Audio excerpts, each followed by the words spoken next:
और पंजाब से इस वक्त की बड़ी खबर सामने आ रही है। बीएसएफ ने पाकिस्तान की तरफ से आए ड्रोन को मार गिराया है। बीएसएफ को बड़ी कामयाबी हाथ लगी है। गुरदासपुर सेक्टर में ड्रोन से गिराए हथियार और गोला बारूद को भी बीएसएफ ने बरामद कर लिया है। तो बड़ी खबर आपको बता दें, ओपी तिवारी हमारे सहयोगी फोन लाइन के जरिए हमारे साथ जुड़ रहे हैं। ओपी, क्या कुछ जानकारी मिल पा रही है? बड़ी कामयाबी बीएसएफ को। तो बता दूं, गुरदासपुर के मेटाला सेक्टर में आज देर रात 2:28 पर बीएसएफ के जवानों ने एक ड्रोन देखा था। इस ड्रोन पर फायरिंग की गई। ये ड्रोन तो नहीं गिरा, लेकिन इस ड्रोन से गिराए गए पैकेट को बीएसएफ के जवानों ने बरामद किया। इस पैकेट में बड़े पैमाने पर पिस्तौल और गोला बारूद शामिल है। बीएसएफ ने ये तमाम जो असलाह है वो मुकदमा दर्ज कर वो स्थानीय पुलिस को सौंप दिया है।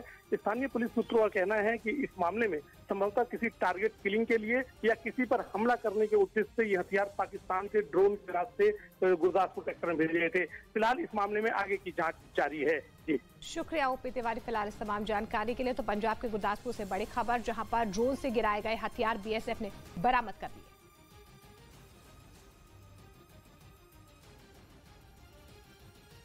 10 दिन पहले तक सऊदी अरब से रिश्ते सुधारने की कस्में खाने वाले ईरान ने यमन में उसे इतना तगड़ा झटका दिया कि सऊदी अरब के पैरों तले जमीन खिसक गई।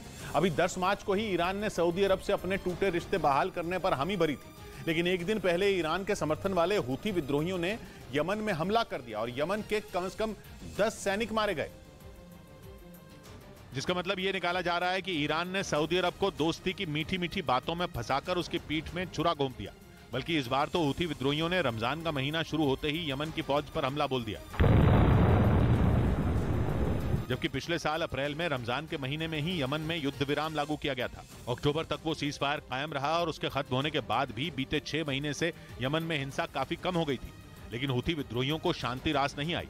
इसलिए इस बार रमजान आते ही उन्होंने खून खराबा शुरू करके सारी कसर पूरी कर दी और सऊदी अरब को यमन की सेना को बचाने का मौका तक नहीं मिल पाया। अब ऐसा तो नहीं हो सकता कि हूथी विद्रोहियों ने ईरान का ऑर्डर न माना हो और ईरान के मना करने के बावजूद यमन की फौज को निशाना बनाया हो, क्योंकि ईरान की मदद के बिना हूथी विद्रोही कुछ भी नहीं।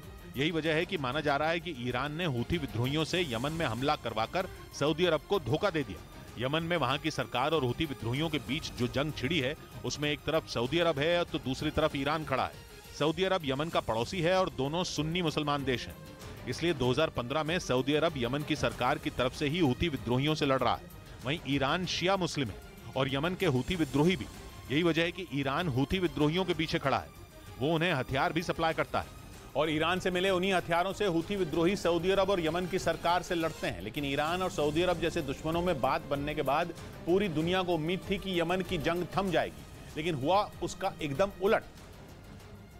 और अब यमन की आग में घी डलता हुआ दिख रहा है, क्योंकि हूथी विद्रोहियों ने यमन की फौज पर मारिब प्रांत में धावा बोला। और मारिब प्रांत सोने के अंडे देने वाली मुर्गी से कम नहीं।